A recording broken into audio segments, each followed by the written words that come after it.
A rotina da doutora Lívia, agora plantonista em uma pequena clínica do interior, era quase sempre previsível.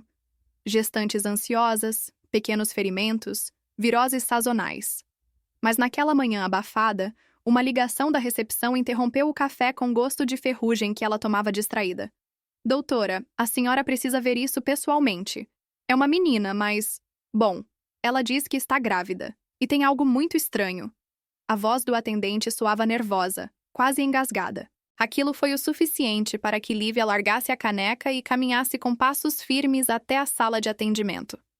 Quando entrou, viu uma criança de aparência frágil, olhos grandes e escuros, sentada de forma ereta na maca.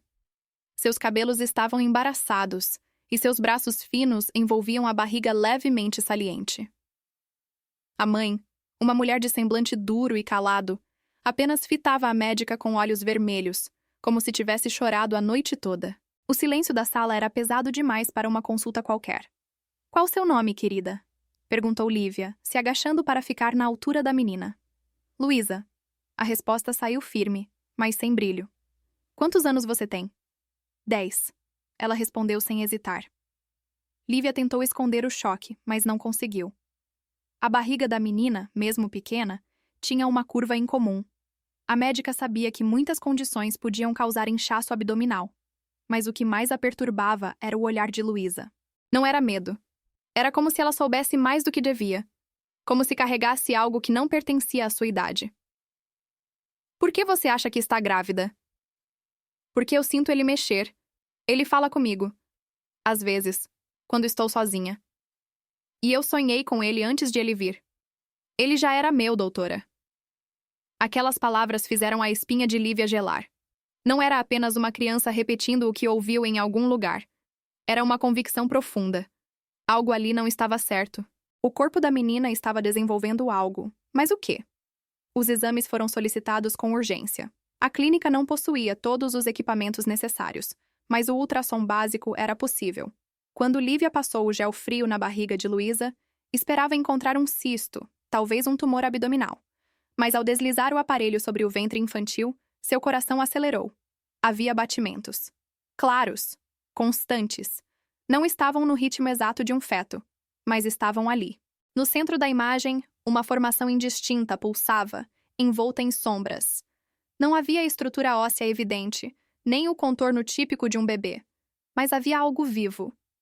Lívia parou por longos segundos, encarando a tela.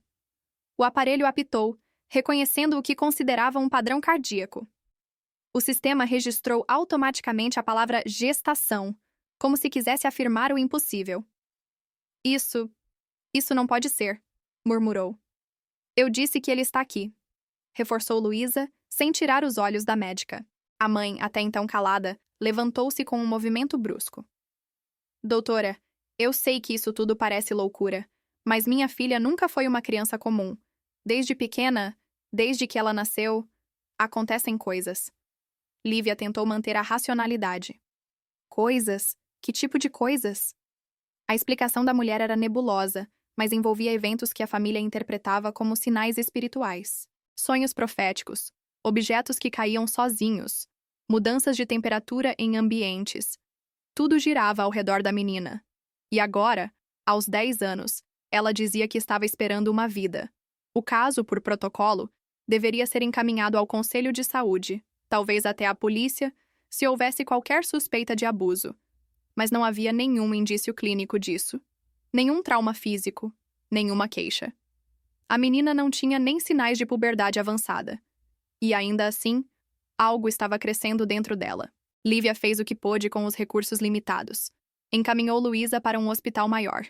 Mas não sem antes conversar novamente com a menina, em particular. "Luísa, você me dá licença para fazer mais exames? Isso vai nos ajudar a entender melhor o que está acontecendo." Ela assentiu. E depois, inesperadamente, segurou o pulso da médica com uma força surpreendente para alguém tão pequena. "Doutora, você já perdeu alguém que amava muito?" Lívia engoliu seco. Não esperava aquela pergunta. Um rosto antigo lhe veio à mente. Ela apenas balançou a cabeça em silêncio. "Ele é a volta de alguém que se foi", disse Luísa com os olhos brilhando. "Mas ninguém acredita." Só eu escuto ele. Só eu sei. Aquelas palavras ficaram martelando na cabeça da médica o dia inteiro. Ela passou os resultados para o hospital da capital, junto com um parecer de urgência. Mas os exames mais avançados também não deram respostas conclusivas. Havia sim algo orgânico crescendo dentro da menina. Algo com batimentos. Algo que não devia estar ali. E assim começou o mistério que abalaria não apenas a medicina local, mas a fé e o entendimento de todos ao redor. Porque o que parecia um caso isolado se tornaria um verdadeiro enigma de existência. A equipe do hospital decidiu mantê-la internada para observação. E a partir do momento em que Luísa passou a dormir naquele quarto branco e silencioso, os sonhos começaram. Médicos, enfermeiros, até mesmo funcionários da limpeza. Todos começaram a relatar visões estranhas. Um menino de olhos dourados andando pelos corredores. Um choro que não vinha de nenhum bebê. E o sussurro constante de uma voz infantil dizendo: "Eu estou voltando." A ciência estava prestes a se confrontar com algo que não conseguiria explicar. A internação de Luísa parecia tranquila nos primeiros dias, pelo menos à primeira vista. Mas à medida que as horas se arrastavam, os corredores do hospital começaram a se tornar palco de fenômenos que deixariam qualquer cético em dúvida. Não era apenas a imagem distorcida no ultrassom que intrigava os médicos. Era o que acontecia ao redor dela. A enfermeira Sandra, uma mulher experiente e acostumada a turnos noturnos silenciosos, foi a primeira a relatar. "Eu ouvi passos, bem do lado da porta do quarto dela. Mas quando abri, não havia ninguém. Só aquele barulho, como se fosse uma criança rindo." A princípio, os colegas riram da história. Mas Sandra não era do tipo que inventava. E depois dela, outros relataram sensações parecidas. Equipamentos que ligavam sozinhos, alarmes disparando sem razão, sons de batidas leves vindo de dentro da parede. Enquanto isso, os médicos tentavam dar respostas clínicas ao caso. A pediatra responsável, doutora Ivana, recebeu os exames de imagem mais recentes. Chamou a equipe para uma reunião a portas fechadas. Na projeção mostrava-se claramente o que pareciam câmaras internas na região abdominal da menina. Não era uma gestação comum. Não havia placenta nem formação óssea fetal. E ainda assim, o organismo de Luísa se comportava como se estivesse nutrindo alguma forma de vida. "Isso não é possível", disse um dos residentes. "O útero dela nem está formado completamente para manter isso. Como o corpo dela tolera?" "É como se ela tivesse se adaptado", respondeu Ivana. "Como se esse corpo tivesse sido escolhido por algo maior." Essa frase ecoou. Escolhida. Aquilo soava mais espiritual do que médico. Mas ninguém teve coragem de confrontá-la. A essa altura, os boatos já corriam pelos corredores. A menina que estava grávida havia 10 anos. Mesmo que ninguém soubesse se era verdade, todos sentiam que algo extraordinário estava acontecendo ali. Enquanto os adultos debatiam, Luísa permanecia serena. Ela passava as tardes desenhando em silêncio, rabiscando figuras estranhas com lápis de cor. A mãe já não dormia, observando a filha noite adentro. Certo dia, a assistente social entrou no quarto e encontrou a menina desenhando um rosto. Um rosto adulto, masculino, com traços fortes e olhos dourados. "Quem é esse?" perguntou, tentando soar casual. "Ele, o que tá aqui dentro. Mas ele já foi embora uma vez. Agora ele quer voltar." A assistente apenas assentiu, como se compreendesse. Mas por dentro se perguntava como uma criança de 10 anos podia criar aquilo. Os psicólogos começaram a cogitar transtornos de dissociação, traumas familiares, até mesmo memória celular ou esquizofrenia precoce. Mas nenhum diagnóstico se encaixava por completo. Naquela mesma noite, algo aconteceu. O coração de Luísa disparou. Os monitores apitaram em uníssono. A equipe correu para o quarto, e ela parecia em transe. Os olhos abertos, mas imóveis. A respiração profunda. Quando tentaram reanimá-la, ela simplesmente falou. Mas não com sua própria voz. Uma voz masculina, rouca, soou por sua boca. Ninguém entendeu as palavras. Não era português. Nem nenhuma língua conhecida. Mas o mais assustador foi a expressão dela.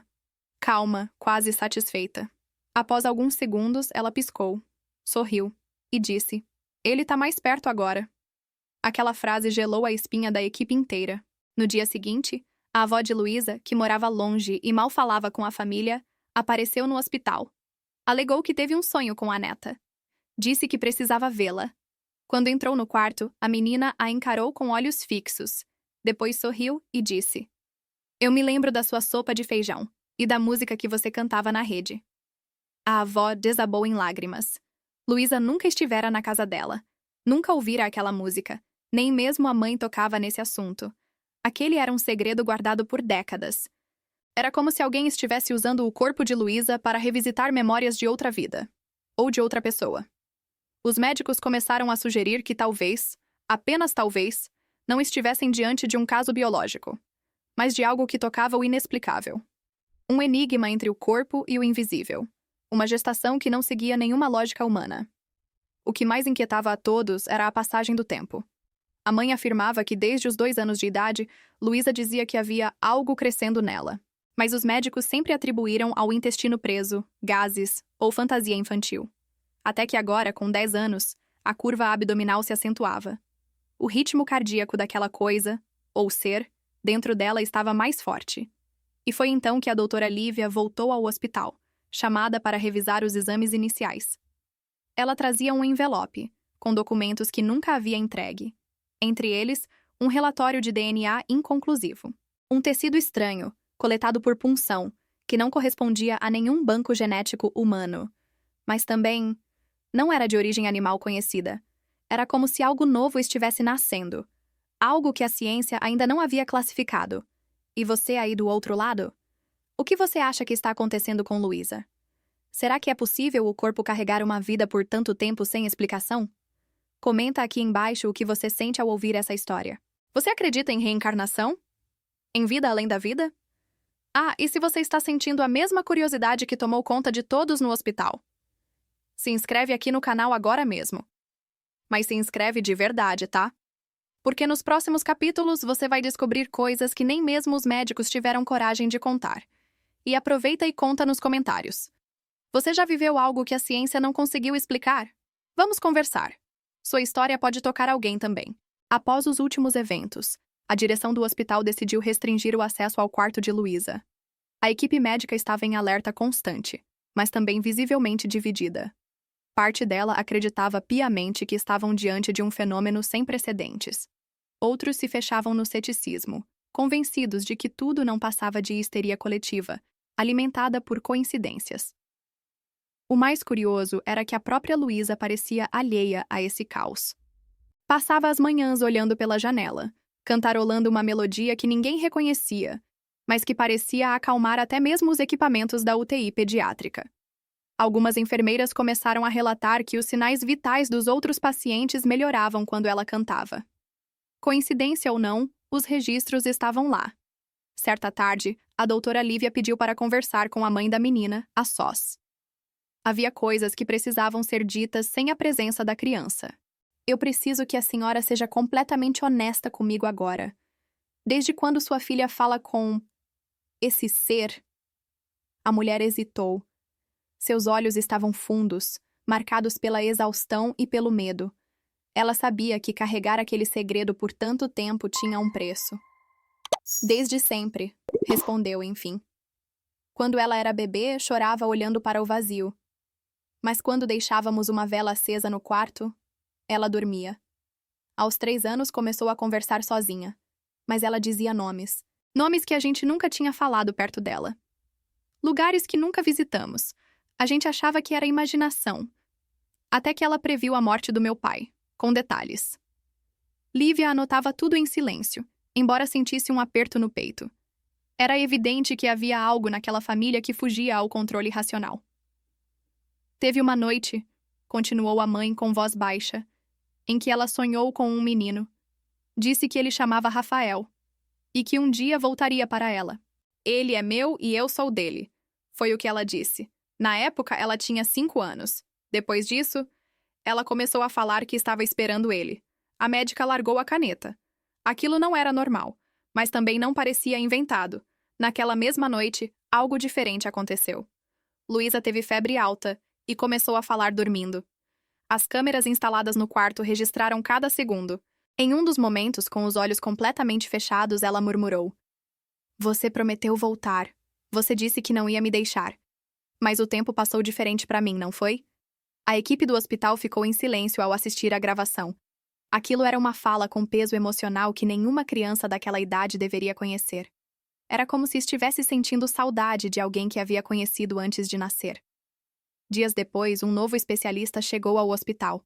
Não era médico nem psicólogo.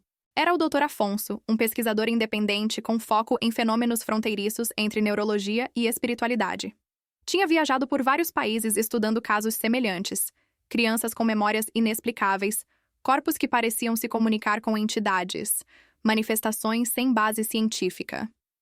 Ele pediu autorização para entrevistar Luísa. A princípio, houve resistência, mas a família concordou. O encontro aconteceu em uma sala reservada. O pesquisador se aproximou com respeito, sentando-se na frente da menina, que sorriu ao vê-lo. Você escuta ele, não escuta? Foi a primeira coisa que ela disse, sem que ele abrisse a boca. Afonso ficou em silêncio por alguns segundos. Depois assentiu. Escuto. Não com os ouvidos, mas com a pele e com a alma. Luísa fechou os olhos e murmurou. Ele disse que você também perdeu, que você também prometeu e que falhou. O rosto de Afonso se contraiu. Era verdade. Ele havia perdido a filha em um acidente anos antes. Nunca falou sobre isso publicamente, nem em entrevistas. E agora, uma menina de 10 anos falava como se conhecesse sua dor por dentro. Afonso começou a gravar a conversa. E o que se seguiu foi algo que desafiou até os limites do inexplicável. Luísa começou a relatar memórias que não eram dela. Descreveu com detalhes a vida de um garoto chamado Rafael, desde sua infância até um acidente repentino. Uma queda durante um passeio com o pai, onde bateu a cabeça e nunca mais acordou. Disse que ele tinha medo do escuro, que usava um cordão de madeira no pescoço e que prometeu voltar. Prometi que encontraria ela, doutor. E encontrei. As imagens da gravação circularam entre especialistas. Alguns disseram que era um truque, outros que aquilo era uma fraude. Mas ninguém conseguia explicar como Luísa sabia de tudo aquilo. Muito menos como seu corpo sustentava uma formação viva sem explicação genética. Foi então que a doutora Lívia teve um estalo. Lembrava-se vagamente de um caso antigo, registrado em um hospital público distante, de um garoto chamado Rafael que havia falecido de forma trágica. Ela pediu acesso ao prontuário, e a confirmação veio com um arrepio. O menino existiu. Morreu de um acidente em circunstâncias idênticas ao que Luísa havia descrito. E o mais assustador, Rafael havia nascido exatamente 10 anos antes do início da gravidez de Luísa, segundo os relatos da mãe. A conexão estava feita, mas o que aquilo significava? A teoria de Afonso era ousada. Não era apenas um caso de reencarnação. Ele acreditava que, de alguma forma, o processo havia sido interrompido, como se a alma do menino estivesse presa entre mundos e encontrasse em Luísa o caminho para continuar. Mas em vez de nascer como novo corpo, ele se instalou nela. Um ciclo incompleto. E agora, parecia pronto para se completar. E você já parou para pensar nas coisas que não têm explicação? Naquela sensação de déjà vu que parece mais real que sonho? Já ouviu uma criança falar algo que te arrepiou de verdade? Deixa aqui nos comentários o que você achou dessa parte da história. Você acha que é possível uma alma se manifestar assim? Será que existe mesmo algo que vai além do corpo? Ah, e se essa história está mexendo com você como mexeu comigo? Não esquece de se inscrever aqui no canal. Mas se inscreve com o coração, porque aqui, cada história é feita para tocar o seu. E aproveita para contar nos comentários. Você já viveu algo que não contou para ninguém por medo de acharem loucura? Compartilha. Às vezes, a sua verdade é o que alguém precisa ouvir. Os dias que se seguiram à revelação sobre Rafael foram cercados por tensão, silêncio e um misto de medo e fascínio. O hospital, agora em alerta constante, restringiu ainda mais o acesso ao caso de Luísa. Não apenas por segurança, mas porque os fenômenos ao redor dela começaram a se intensificar. Relógios paravam ao redor do quarto. Os monitores registravam interferências que lembravam pulsos elétricos. Um dos aparelhos até queimou, mesmo desligado. Mesmo assim, Luísa permanecia tranquila, quase etérea. Ela falava pouco, mas seus olhos diziam mais que qualquer relatório médico. Era como se ela não estivesse mais completamente ali, como se parte dela já tivesse cedido espaço para outra presença. A presença de Rafael. A doutora Lívia passou a visitar a menina todos os dias. Havia criado um laço invisível, quase maternal. E em uma dessas visitas, encontrou Luísa olhando fixamente para o teto, como se visse além das paredes. Ele tá pronto, disse baixinho. Só falta eu deixar. Lívia se sentou ao lado da cama, apertando sua mão pequena. Luísa, você sente medo? Ela balançou a cabeça em negativa. Eu só sinto saudade. E agora, a saudade tá ficando leve. Porque ele vai poder viver. Mas, doutora, eu não sei se eu fico ou se eu vou com ele. Essas palavras caíram como pedras no coração da médica. Aquilo não era uma criança brincando com fantasia. Era alguém em pleno processo de transição. E o corpo dela, frágil, estava começando a mostrar sinais de esgotamento. A febre voltava com frequência. Os batimentos do ser dentro dela ficavam mais acelerados durante a madrugada. E as imagens de ultrassom... Bem, já não eram apenas sombras. Um dia, ao analisar as últimas imagens em 3D, o técnico do hospital deixou cair a prancheta. No monitor, aparecia uma forma humana, pequenina, mas com traços faciais definidos. E, estranhamente, com feições de alguém mais velho. Algo que não se via em embriões. Era como se aquele corpo estivesse em outra dimensão de tempo. Isso não é um feto comum, murmurou o técnico, com a voz falhando. Isso tem expressão. Isso parece olhar pra gente. A direção do hospital, temendo escândalos e repercussão, decidiu que tudo aquilo deveria ser mantido em sigilo. Mas era tarde. Um funcionário vazou imagens em um fórum de fenômenos sobrenaturais, e o caso começou a circular discretamente pela internet. As reações foram diversas, de céticos gritando fraude até grupos espiritualistas dizendo que se tratava de uma encarnação consciente, um espírito preso entre os planos.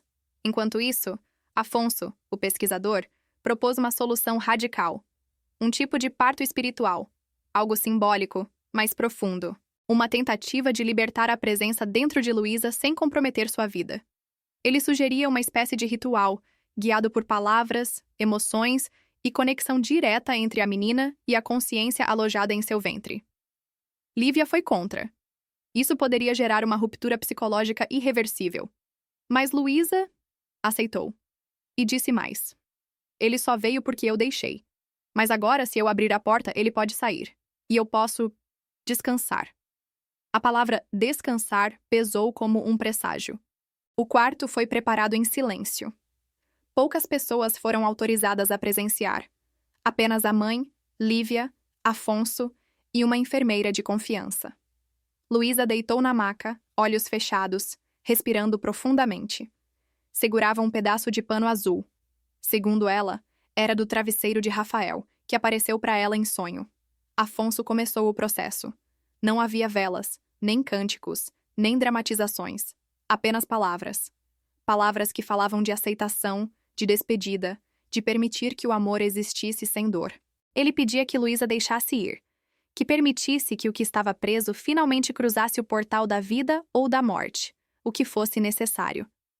Lívia, em silêncio, apenas observava. Os monitores começaram a oscilar. A frequência cardíaca de Luísa subiu, depois caiu. O batimento do outro acelerou. E então, no meio daquele silêncio carregado, a menina começou a chorar. Mas não de dor. Chorava como quem reencontra, como quem finalmente entende. Ele tá saindo, sussurrou. Nesse instante, um som profundo ecoou na sala. Não era mecânico, nem humano. Um som que lembrava um sopro vindo de dentro da terra.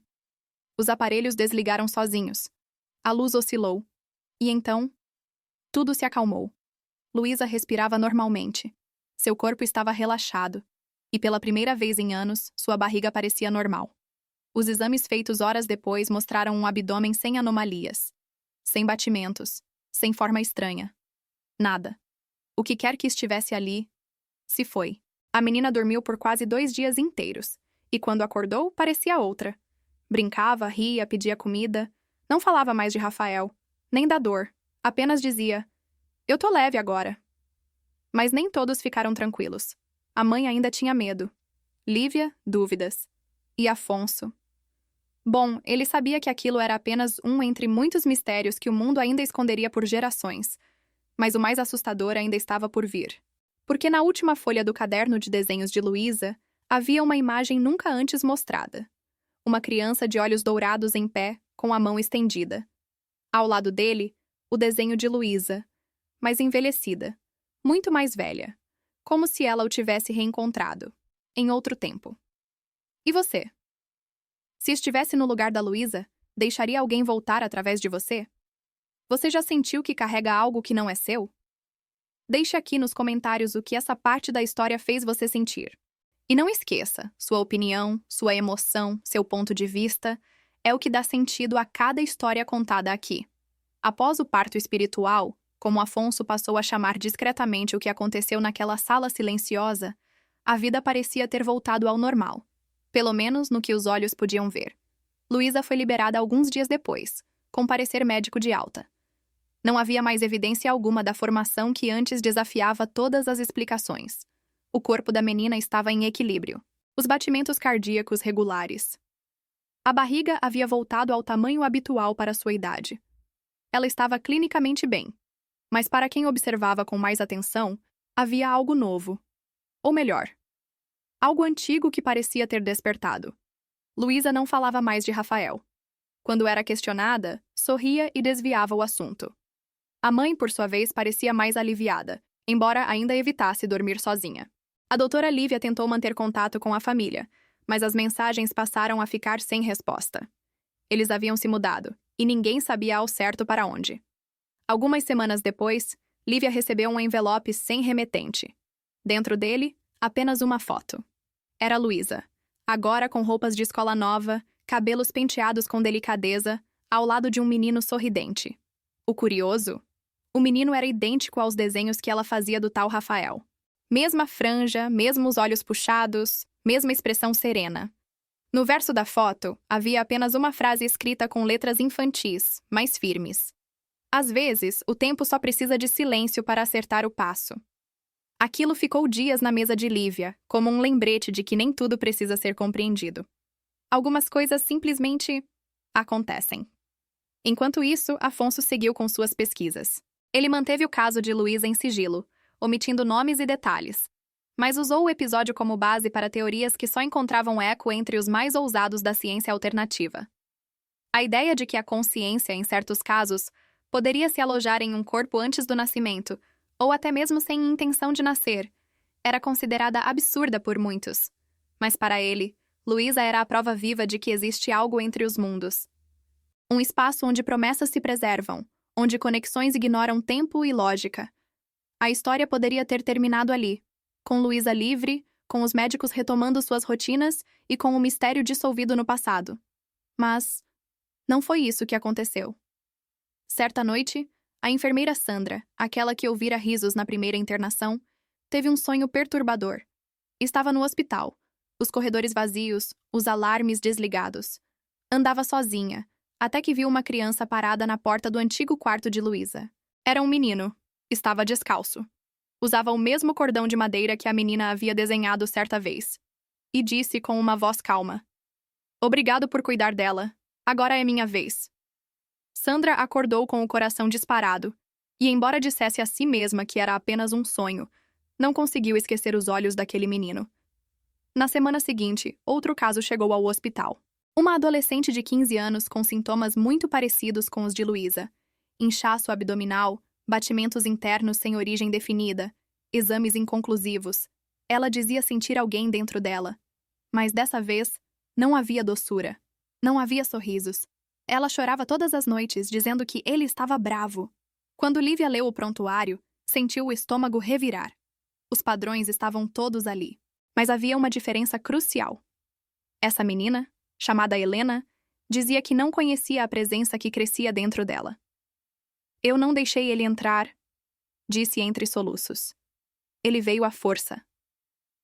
Lívia correu os olhos pelos exames, mas nenhum apontava qualquer irregularidade grave. Era como se o corpo estivesse aceitando, mesmo sem consentimento. O que a fez lembrar de uma frase de Afonso: "Entre o espiritual e o físico, o corpo é apenas a moldura. O conteúdo vem de outro lugar." Seria possível que depois de Luísa, outra porta tivesse sido aberta? Ela decidiu visitar Afonso, que agora vivia isolado em uma casa afastada, cercado de livros, arquivos e símbolos de fé de diversas culturas. Ele ouviu tudo em silêncio. Depois respirou fundo. Quando Luísa liberou Rafael, não sabemos o que mais cruzou por aquela fresta. Às vezes um vínculo forte atrai outras presenças. Algumas boas, outras nem tanto. Lívia sentiu um calafrio. Você acha que a Helena está sendo usada? Não sei.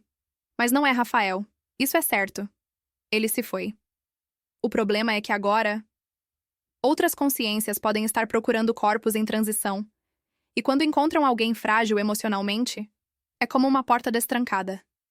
As palavras dele martelavam na cabeça da médica como uma profecia mal explicada. Aquilo não era apenas sobre Luísa. Era sobre todos nós. Sobre o que deixamos entrar quando baixamos a guarda. Sobre quantas vozes andam por aí, esperando um corpo, um lugar, um retorno. E a pergunta que não saía da cabeça de Lívia era: quantas outras Luísas existem por aí, carregando algo que ninguém vê? Talvez essa história nunca tenha sido apenas sobre uma gravidez misteriosa. Talvez tenha sido um aviso. Um lembrete de que entre o céu e a terra existem corredores que ainda não compreendemos. E que, às vezes, alguém atravessa. Mesmo sem ser convidado. E você, já sentiu que não estava sozinho? Já teve a sensação de que carregava um peso que não era seu? Será que algo já passou por você, apenas por alguns instantes? Se essa parte da história mexeu com você, deixe nos comentários o que você sente sobre isso. Você acredita que outras consciências podem se conectar com a nossa? E me diz, você teria coragem de passar por tudo que a Luísa passou? A chegada de Helena ao hospital, com sintomas semelhantes aos de Luísa, mudou o rumo da história. O que antes parecia um caso isolado, uma anomalia sem explicação, agora ganhava contornos mais sombrios e inquietantes. Lívia, cada vez mais envolvida, sabia que havia algo maior acontecendo. Algo que transcendia a medicina, os exames, os protocolos, um padrão que não podia mais ser ignorado. Mas havia uma diferença gritante entre as duas meninas. Luísa parecia ter sido um abrigo voluntário, uma ponte aberta por amor, saudade, aceitação. Já Helena era o contrário, um corpo invadido, um grito silencioso por socorro. As crises começaram a se intensificar. Helena gritava durante a madrugada, dizendo que ouvia vozes, que via rostos se deformando no escuro, que sentia algo apertando seu peito. Os exames não mostravam alterações, mas os olhos da menina contavam outra história. E então, numa dessas noites, ela se levantou da cama e andou até o espelho do quarto. A câmera de segurança gravou tudo. Ela olhou fixamente para o próprio reflexo por mais de 2 minutos. Depois, murmurou: "Você não é ele. Você enganou a porta." A frase, aparentemente sem sentido, causou calafrios em todos que assistiram. Porque não havia como Helena saber o que havia acontecido com Luísa. E ainda assim, parecia fazer referência direta à travessia de Rafael. A notícia chegou a Afonso, que decidiu retornar ao hospital. Trouxe consigo uma caixa de madeira, antiga, com símbolos esculpidos à mão. Dentro, objetos de proteção de várias tradições. Mas o que mais chamou a atenção foi um espelho pequeno e redondo. Ele o colocou no quarto de Helena, dizendo que aquele objeto revelaria a natureza verdadeira do que ali habitava. Na noite seguinte, enquanto a equipe observava à distância, o espelho caiu da mesinha. Mas ao tocar o chão, não se quebrou. Em vez disso, girou lentamente e parou virado para a cama. No reflexo, captado por uma das câmeras, algo surgia ao lado de Helena. Um vulto escuro, com olhos brilhantes. Não era Rafael, nem era criança. Era algo ancestral, denso. Uma presença que não pedia permissão. Afonso foi enfático. Esse não quer nascer, esse quer possuir. Lívia sentia que estava diante de um limite. Precisava agir antes que o pior acontecesse. Reuniu-se com a mãe de Helena e explicou tudo. Mesmo cética, a mulher aceitou participar de um novo parto simbólico. Mas dessa vez, não seria uma liberação tranquila. Seria uma expulsão, um confronto. A preparação foi intensa. Helena já não comia, não falava. Parecia entorpecida. Mas ao ser colocada no centro da sala, envolta por símbolos de luz e protegida por um círculo de intenções silenciosas, algo começou a acontecer. A respiração dela se alterou. Seu corpo se enrijeceu. Os batimentos ficaram irregulares. E então, ela abriu os olhos. mas não era mais ela. A voz que saiu daquele corpo era grave, distorcida. Gritava palavras incompreensíveis. A atmosfera da sala ficou pesada, sufocante. Afonso segurava o espelho com firmeza, recitando frases de proteção. Lívia, mesmo trêmula, permanecia ao lado da menina. Você não pertence aqui, disse com firmeza. Ela não te chamou. Não é sua casa. O corpo de Helena se contorceu. O espelho caiu no chão. Mas, pela segunda vez, não quebrou. Apenas se virou para ela. E, nesse momento, a figura refletida deu um passo para trás e desapareceu. Helena desmaiou. Horas depois, acordou sem lembrar de nada, mas com lágrimas nos olhos. Disse apenas: ele não vai mais me encontrar. A sensação de alívio foi geral, mas havia também tristeza, porque de alguma forma aquela menina havia carregado algo sombrio, e mesmo libertando-se, ficou marcada. Lívia decidiu que era hora de se afastar. Pediu licença do hospital. Não por medo, mas porque compreendia que seu papel ali havia sido cumprido. E que, depois de Luísa e Helena, talvez precisasse olhar para dentro de si mesma. Entender por que tudo isso havia cruzado seu caminho. Antes de partir, visitou Afonso. Entregou a ele o envelope com a foto de Luísa e do menino idêntico a Rafael. Ele sorriu com os olhos marejados. Talvez ele tenha conseguido, afinal, recomeçar, em outro corpo, em outro lugar. Mas por que com ela? Porque amor verdadeiro nunca esquece onde foi guardado. Lívia foi embora com o coração pesado e leve ao mesmo tempo. Sabia que jamais esqueceria os olhos de Luísa, as palavras de Helena, os sussurros nos corredores. Mas também sabia que algumas respostas não são para serem compreendidas. São para serem sentidas. A história se espalhou com o tempo. Ganhou versões, distorções, mistificações. Mas quem viveu, jamais duvidou do que viu. E você? Você acredita que uma promessa de alma pode atravessar vidas? Você já sentiu que alguma dor, algum amor, alguma lembrança não era só sua? Compartilha com a gente nos comentários. Esse espaço é seu, é nosso. Aqui, histórias encontram histórias. E se essa te tocou de alguma forma, se inscreve no canal. Mas se inscreve como quem promete voltar. Como quem sabe que nem todo adeus é o fim. Que às vezes, o que parecia perdido, só estava esperando o momento certo para renascer. Conta também, o que você aprendeu com essa história? Você já viveu algo parecido? E se pudesse falar com alguém que partiu, o que diria? Seja bem-vindo à nossa comunidade de histórias. Aqui, a gente não apenas ouve, a gente sente. E a sua presença é parte disso. Até a próxima jornada!